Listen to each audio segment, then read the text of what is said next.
حاضر معايا كذلك فنان شاب آخر. مرحبا بك محمد عدلي. اهلا وسهلا.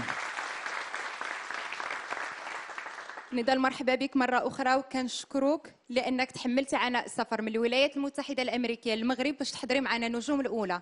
هذا شرف، هذا شرف ليا. نضال، انت قاطنة بالولايات المتحدة الأمريكية والحمد لله ما زلتي فنانة شابة، لكن استطعتي أنك تحققي نجاح وتوصلي صوتك لمجموعة من الدول سواء العربية أو الأمريكية، وكذلك في المغرب فانت عملتي مجموعة من السهرات في مجموعة من المدن المغربية. حدثينا على التجربة ديالك وكيف كتستطيعي أنك توصلي وتنجحي الحمد لله. هو التجربة ديالي يعني إلا تحدثت في أمريكا، مشيت باش نكمل الدراسة ديالي، حصلت على منحة دراسية من طرف وزارة الخارجية الأمريكية ومشيت نكمل القراية. وفي الوقت اللي أنا كنكمل فيه الدراسة يعني حصلت تعاون مع فنان فلسطيني كبير الموسيقار سيمون شاهين، وقدمنا مجموعة الحفلات في مجموعة الولايات ومجموعة المسارح الأمريكية والجامعات للتعريف بالموسيقى العربية والمغربية. نعم. فمن هنا بدا الاشتغال على الموسيقى العربية في أمريكا، وفي نفس الوقت كنت كنقدم حفلات الجالية المغربية في نيويورك، في فلوريدا، في كاليفورنيا. إن شاء الله أكيد، كنت منولك التوفيق دائما. بارك الله فيك. محمد عدلي، لا أنت فنان شاب يعني في عمر عدد كبير من الفنانين الشباب اللي حاضرين في الساحة الفنية بقوة، لكن اختاريتي لنفسك منحى آخر في الغناء. يعني في الكلمات كنشوفوا اللحن خفيف، لكن الكلمات مختلفة على الكلمات اللي كنسمعوا مؤخرا. حاولنا ندخلوا شويه ديال البوب، الالكترو بوب على الاغنيه المغربيه. انا دائما مع التميز، ديما مع الاختلاف، ديما ملي كنشوف الناس غاديين هكا كنمشي هكا. ف فوالا اخر سينجل كان حاله خاصه اللي كان مختلف تماما على كل الاغاني اللي ولينا كنسمعوها دابا. وفوالا الحمد لله، ولقى استحسان كبير من طرف الناس. الناس محتاجه للجديد.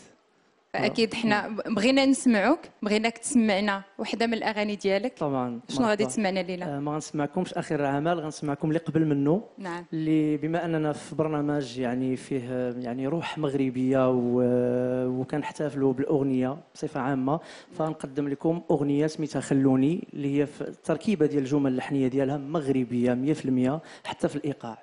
فاحنا غادي نخليوك تسمعنا اغنيه مرحبا. خلوني. تفضل معنا محمد عدلي. تبارك الله عليك محمد عدلي، خليناك سمعتينا الاغنيه وبالفعل استمتعنا بها. تبارك الله عليك. الحمد لله، هذا هو المضمون، هذا هو يعني هذا الشيء اللي بغينا اننا نديروا فن اللي يستمتع به الجمهور كله، فن راقي يستمتع به الجميع. مرحبا. نضال، شفتك من خلال الاستماع ديالك ومشاهدتك لمحمد عدلي انك مشيتي مع كلمات الاغنيه. يعني شنو رايك في محمد عدلي وانت كتعرفيه كفنان وكانسان؟ أنا أولا كنت سعيدة باللقاء لثاني مرة مع الفنان محمد عدلي. هو من الأصوات اللي كتعجبني بزاف، من الأصوات المغربية اللي كتعجبني بزاف. كيعجبني أنه كيجتهد وكيكتب وكيلحن لنفسه كنعتقد. فأغنية جميلة وعجبتني أنا شخصيا، وكنتمنى له التوفيق. وكانت عندنا مشاركة مؤخرا في مهرجان موازين. نعم. فكانت صراحة سهرة رائعة جدا. فالنضال قبل الحديث على المشاركة في مهرجان موازين، أنا لاحظت أنه في الكواليس كانت روحكم مرحة، وبغينا نبقاو في هذا المرح ونشاهدوا جميع واحد الكوميدي. تبقاو معنا؟ يلا. إذا مشاهدينا نشاهدوا جميع ميح.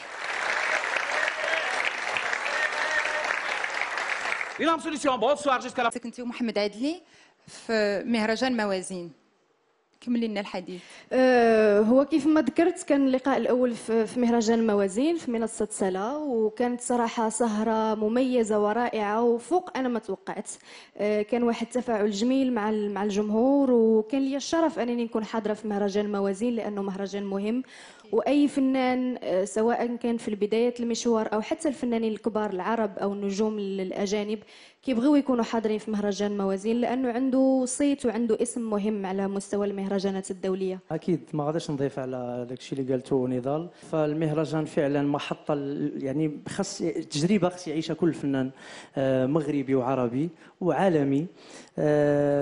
فوالا الحمد لله توفقنا، كنظن الحفل كان الحمد لله كان اقبال كبير من طرف الناس وكان أكيد. تفاعل كبير معهم. حتى التفاعل مع الجمهور ديالنا عبر وسائل التواصل الاجتماعي من بعد الحفل اكدت هذه المساله هذه، فالحمد لله. الحمد لله. فكنتمناو لكم التوفيق دائما. محمد، نضال بقات معنا فاش قدمتي لنا خليوني حتى انت خليك معنا باش نضال تقدم لنا واحده من الاغاني مرحبا، ديالها. مرحبا. نضال شنو غادي تقدمي لنا؟ غنقدم لكم اغنيه ديالي كانت صدرات السنه اللي فاتت بعنوان ليلتنا. هي من كلماتي والحاني، وهذه اول مره تنكتب وكنلحن يعني بكل تواضع، ما كنقولش انني تبارك ملحنه الله. او كاتبه كلمات، ومن توزيع الموزع محمد الفيلالي. وليلتنا جميله ورائعه بحضوركم، بحضور كل الضيوف اللي غادي يلتحقوا بنا. تفضلي معنا نضال. في الغناء الطربي انت رائعه. الله يحفظك. بغينا نعرفوا جديد نضال إيبورغ.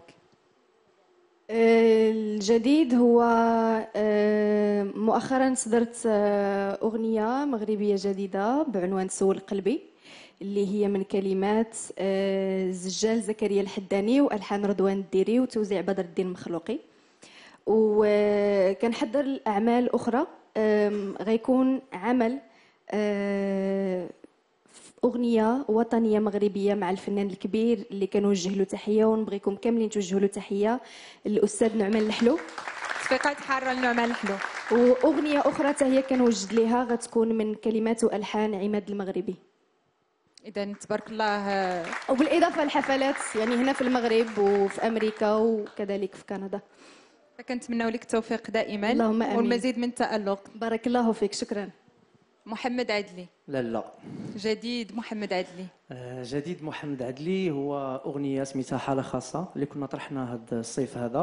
ان شاء الله غادا نصوروها على طريقه الفيديو كليب، وعندي جوج ديال لي سينجل اخرين كنخدم عليهم باش نقفل الالبوم ان شاء الله. بالاضافه لجوج ديال الحفلات ان شاء الله مورا رمضان، وحده في بلجيكا وحده في هولندا. ان شاء الله يعني حنا تنديروا كل ما في جهدنا باش نقدموا الاغنيه المغربيه فن جميل وفن راقي، وان شاء الله البوادر ديال الخير راها ان شاء الله. والحمد لله الاغنيه لله. المغربيه كتفتخر بكم انتم كشباب يحفظك. اللي كتزيدوا بها القدام. الحمد لله. محمد عدلي شنو غادي تسمعنا الان؟ بما انه انا تنحماق على واحد المدرسه سميتها رحابنا اللي هي مدرسه فيروز، فنسمعوا نسم علينا الهوى. الله. اذا نسمع جميع نسم علينا الهوى.